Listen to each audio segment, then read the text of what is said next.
नमस्ते दोस्तों, कैसे हैं आप सब। मैं उम्मीद करती हूँ आप बहुत अच्छे होंगे और अपनी तैयारी में भी लगे होंगे दोस्तों। तो गाइज, हम जैसा कि आप सबको पता है कि हम दिल्ली पुलिस के लिए कंप्यूटर कर रहे हैं और प्रीवियस ईयर पेपर कर रहे हैं, क्योंकि प्रीवियस ईयर पेपर करना बहुत ज़रूरी है। और जैसे ही ये कंप्लीट हो जाएगा हम तुरंत टॉपिक वाइज स्टार्ट करेंगे बिना टाइम वेस्ट किए। तो आज भी चलिए हम अपना क्लास स्टार्ट करते हैं बिना कोई बात किए। बात क्या करनी है, बस इतना जान लीजिए कि ये आखिरी मौका है आप सबके पास। इसके बाद नेक्स्ट ईयर इलेक्शन है, देन पता नहीं कब आएगा, कुछ नहीं पता है। 20 के बाद 23 में आया है, तो आप देख सकते हैं ड्यूरेशन। फिर से अगर आपको इतना नहीं वेट करना है तो चलिए आइए हम शुरू करते हैं। क्योंकि हमें वेट नहीं करना, हमें इसी बार सिलेक्शन चाहिए, है ना। तो चलिए, सेट 12 है। इससे पहले मैंने आपको 11 सेट करा दिए दोस्तों। और सेट 12 का पहला क्वेश्चन, ये सारे के सारे प्रीवियस ईयर हैं दोस्तों। जो भी आपसे आपके एग्जाम में एसएससी ने पूछा है वही करा रहे, कुछ भी एक्स्ट्रा अलग से कुछ नहीं करा रहे।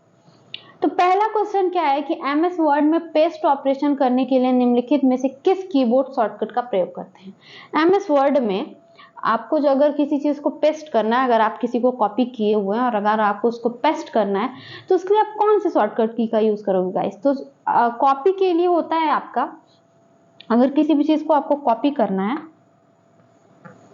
तो कॉपी के लिए किसका यूज करते हैं हम, कंट्रोल सी का यूज करते हैं, कंट्रोल प्लस सी। कट के लिए क्या यूज करते हैं गाइस, कट के लिए हम क्या यूज करते हैं, कंट्रोल के साथ हम एक्स का यूज करते हैं।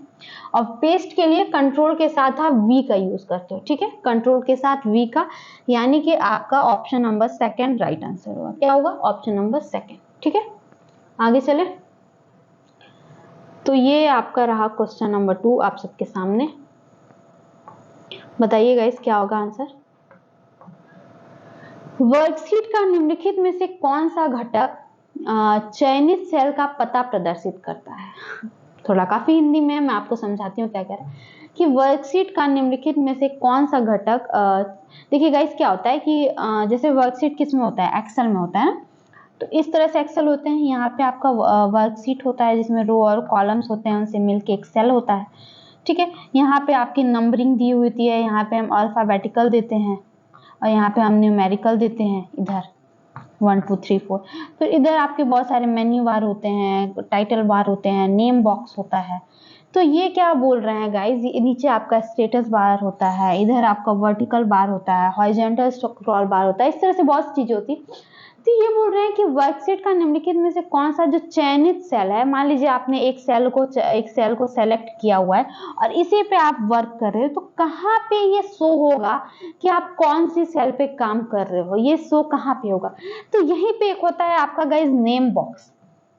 क्या होता है आपका नेम बॉक्स, है ना। नेम बॉक्स ही दिखाता है कि आप A1 सेल में हो या C3 में हो या फिर D4 में हो, किस में दिखाता है, आपका नेम बॉक्स में, ठीक है। तो कौन सा आपका राइट होगा, आपका ऑप्शन नंबर 3 राइट आंसर होगा, नाम बॉक्स या फिर नेम बॉक्स, ठीक है। आगे चले, ओके।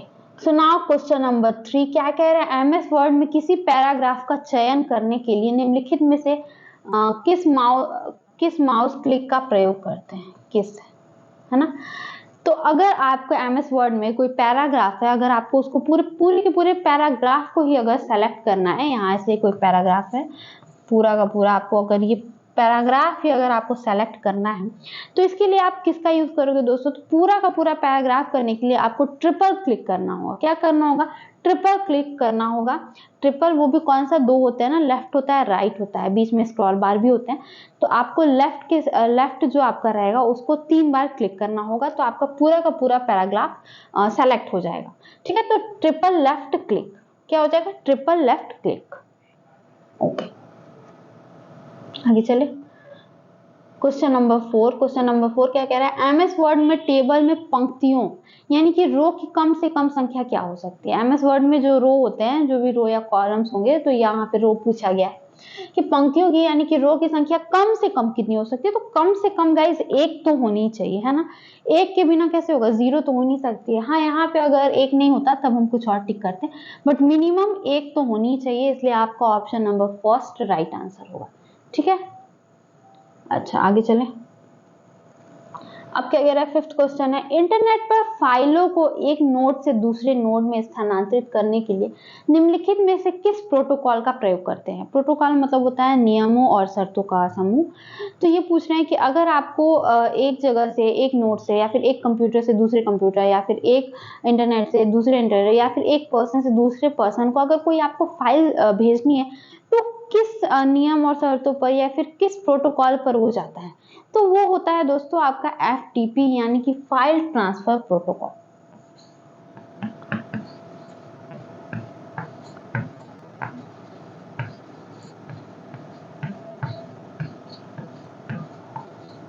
ठीक है, फाइल ट्रांसफर प्रोटोकॉल। तो किस पे जाते हैं, किस पे जो आपके फाइल है वो स्थानांतरित किए जाते हैं, कौन से प्रोटोकॉल पे, तो FTP यानी कि फाइल ट्रांसफर प्रोटोकॉल। हो सकता है FTP का आपसे फुल फॉर्म पूछ दे, इसलिए मैंने लिख दिया है, आप याद कर लीजिएगा, file transfer protocol. Now question number 6 क्या कह रहा है, कह रहा है दोस्तों एक ईमेल में क्या समाविष्ट हो सकता है, मतलब एक ईमेल में आप क्या क्या भेज सकते हो। टेक्स्ट फाइल लेकिन इमेज नहीं, ऐसा गलत बात है भाई, इमेज क्यों नहीं भेज सकते, हम इमेज भी भेज सकते हैं, कोई भी बड़ी बात नहीं है। अच्छा, अब क्या कह रहा है दोस्तों, अब कह रहा है टेक्स्ट फाइल इमेज सभी, हाँ टेक्स्ट तो हम भेजते ही हैं, फाइल भी आप भेज सकते हो, और आप कोई इमेज अगर आपको भेजना है तो आप उसे भी भेज सकते हो। अब क्या है, टेक्स्ट इमेज लेकिन फाइल नहीं, ये भी गलत है, फाइल क्यों नहीं भेजेंगे भाई, हम बिल्कुल भेज सकते हैं। ईमेल जैसे कि कभी आपने देखा होगा जब आप कोई फॉर्म फिल करते हो और आपका क्या होता है कि पेमेंट कर देते हो, लेकिन आपका फिर भी दिखाता है कि आपका पेमेंट पेंडिंग है, तो आप हेल्प डेस्क पे जाते हो, तो हेल्प डेस्क वाले आपसे जब रिप्लाई करते हैं तो आपको क्या बोलते हैं कि आपने जो पेमेंट किया है उसका स्क्रीनशॉट दो। तो स्क्रीनशॉट भी तो आपकी इमेज ही होती है ना, और आप उसको ईमेल करते हो हेल्प डेस्क वालों को, फिर वो आपको पैसा रिटर्न कर देते हैं आपका, तो ये स्क्रीनशॉट भी तो इमेज है ना गाइस, तो हम इमेज क्यों नहीं भेज सकते, हम बिल्कुल भेज सकते हैं, फाइल तो जाती ही है। और क्या कह रहा है, इमेज वीडियो लेकिन जिप नहीं, ये भी गलत है, तो हमारा ऑप्शन सेकंड राइट है। एक ईमेल में क्या क्या समाविष्ट हो सकता है या फिर क्या क्या आप भेज सकते हो, तो आप भेज सकते हो टेक्स्ट फाइल और इमेज सारे। ठीक है, तो ऑप्शन सेकंड आपका यहाँ पे राइट आंसर होगा। क्लियर, ठीक है, आगे चलें। क्वेश्चन नंबर 7 क्या कह रहा है, देखिए निम्नलिखित में से MS एक्सेल फॉर्मूला का परिणाम क्या होगा। तो एकदम सिंपल है गाइज, ये मैं आपको देखिए 8 डिवाइडेड बाई 4 2 आ जाएगा, 2 माइनस 2 0 डिवाइडेड बाई 0। अब 0 है तो सारा का सारा आपका क्या हो जाएगा, 0 ही हो जाएगा, तो इसलिए आंसर आपका क्या आएगा 0, यानी कि ऑप्शन नंबर 4। ठीक है, चलिए अब है आपका क्वेश्चन नंबर 8 क्या कह रहा है, एक आईपी का फुल फॉर्म होता है इंटरनेट प्रोटोकॉल। क्या होता है,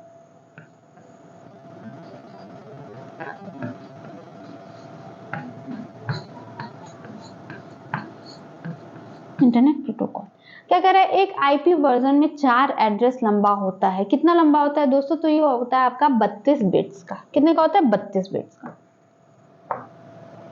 ठीक, नहीं क्या हो जा रहा है, चलो गाइस चलिए ठीक है, ऑप्शन 1 यहाँ पे आपका राइट आंसर है, पता नहीं क्यों स्केच सेलेक्ट हो जा रहा है। ओके, नाउ क्वेश्चन नंबर 9, जब आप एक एक्सेल सेल में कोई मान दर्ज करते हैं और इंटर कुंजी को प्रयोग करते हैं, तो क्या होता है, अगर आप एक्सेल में कोई सेल में कोई मान, मतलब कोई वैल्यू आप उसमें टाइप करते हैं और फिर एंटर दबा देते हैं, तो डिफॉल्ट रूप से क्या होता है, तो फिर क्या होगा। अगर एक सेल है, इसमें आपने कुछ दर्ज किया, कोई वैल्यू दर्ज की, मान लो कि 4 into 5 ही कर दिया, ठीक है, और फिर आप एंटर दबा देंगे, तो डिफॉल्ट रूप से क्या होगा वहां पे, तो आइए देखते हैं। कर्सर यानी कि सिलेक्शन ऊपर की अपर की सेल में चला जाएगा, कर्सर यानी कि जो कर्सर है वो नीचे चला जाएगा, नीचे के सेल में चला जाएगा, लेफ्ट में चला जाएगा, या फिर कर्सर दाई सेल में चला जाएगा। कहाँ जाएगा दोस्तों, अगर ये एक सेल सेलेक्ट किया आपने A1, और फिर अगर आपने इसमें 4 into 5 ये प्रेस कर दिया और फिर आपने इंटर दबा दिया, तो जो कर्सर है आपका वो उसकी ठीक नीचे वाली सेल में, जैसे कि ये है, मान लीजिए ये सेल है हमारा, थोड़ा बड़ा ले ले क्या, चलिए गाइस बड़ा तो स्पेस तो कम है, बट फिर भी कोशिश करते हैं। मान लीजिए ABC, ठीक है, दिख रहा है ना गाइस, ठीक है, 1 2 3, ठीक है, ये है आपका A1 सेल, ये है A2 सेल, इतना ही का काम है हमें। तो अगर क्वेश्चन के अकॉर्डिंग अगर आपने कुछ भी वैल्यू इसमें पुट किया, मान लीजिए 8/2 किया, और इसको पुट करने के बाद आपने इंटर प्रेस कर दिया, जो कर्सर है आपका वो A2 में चला जाएगा। किस में चला जाएगा? A2 में। कर्सर किस में चला जाएगा? A2 में, यानी कि आपके नीचे वाली सेल में, लोअर सेल में। तो ऑप्शन सेकंड यहाँ पे आपका राइट आंसर होगा। ओके, आगे चले। नाउ क्वेश्चन नंबर 10, जो कि आपका लास्ट है। निम्नलिखित में से कौन सा कथन सत्य है? क्या कह रहा है? निम्नलिखित में से आपका कौन सा कथन सत्य है? तो क्या क्वेश्चन क्या है भाई, पहले ये देखें। चलिए, 2 ऑप्शन दिए गए हैं आपको, पूछा गया है कि इनमें से आपका कौन सा सही है। आइए देखते हैं, पढ़ते हैं। MS वर्ड में एक शब्द में लोअर केस, छोटे अक्षर और अपर केस दोनों प्रकार के अक्षर हो सकते हैं। हाँ, आप लोअर केस में भी लिख सकते हो और अपर केस में भी लिख सकते हो, यानी कि बड़े अक्षरों में भी लिख सकते हो और छोटे में भी लिख सकते हो, कैपिटल स्मॉल दोनों लिख सकते हो। तो ये तो बिल्कुल सही है आपका। दूसरा क्या है? MS वर्ड में पैराग्राफ के पहले शब्द को बोल्ड नहीं किया जा सकता। पहला पैराग्राफ का जो पहला शब्द होता है उसे वाकई में आप बोल्ड नहीं कर सकते, जो पहला शब्द होता है, ठीक है, पूरा का पूरा ही बोल्ड हो जाएगा। नहीं कर सकते हो, तो यानी कि ये भी सही है। तो यानी कि हमारा दोनों ही ऑप्शन बिल्कुल सही है। तो हमें आंसर ढूंढना है, फर्स्ट भी राइट और सेकंड भी राइट। चलिए देखते हैं हमारा कौन सा है। हमारा हो जाएगा option number 4 is right. First and second दोनों ही आपका बिल्कुल सही है। ठीक है दोस्तों, तो ये थे आपके एक शिफ्ट में आपके जितने क्वेश्चन थे वो मैंने करा दिए हैं दोस्तों। और मैं आपसे नेक्स्ट क्लास में मिलूंगी दोस्तों। इस क्लास की अगर आपको PDF चाहिए तो आप हमारा Telegram group all exam PYQ है, आप उसे ज्वाइन कर सकते हैं। टेलीग्राम ग्रुप का लिंक आपको हमारे डिस्क्रिप्शन बॉक्स में मिल जाएगा दोस्तों। और हम आपके लिए बहुत मेहनत करते हो और सिर्फ इतना ही एक्सपेक्ट करते हैं आपसे कि आप इस वीडियो को ज़्यादा से ज़्यादा प्यार देंगे, ज़्यादा से ज़्यादा शेयर करेंगे गाइस। तो बस एक बार अपने दोस्तों को इसी बात पे आप शेयर कर दीजिए दोस्तों। और अगर अच्छी लगी हो तो ज़रूर लाइक कीजिएगा। और दोस्तों, अगर क्या कमियां हैं आप और क्या चाहते हो तो आप उसे कमेंट बॉक्स में ज़रूर बताइएगा, हम ज़रूर सुधार करने की कोशिश करेंगे अगर कुछ कमियां होंगी तो। ठीक है दोस्तों, तो चलिए हम नेक्स्ट क्लास में आपसे मिलते हैं। Thank you so much.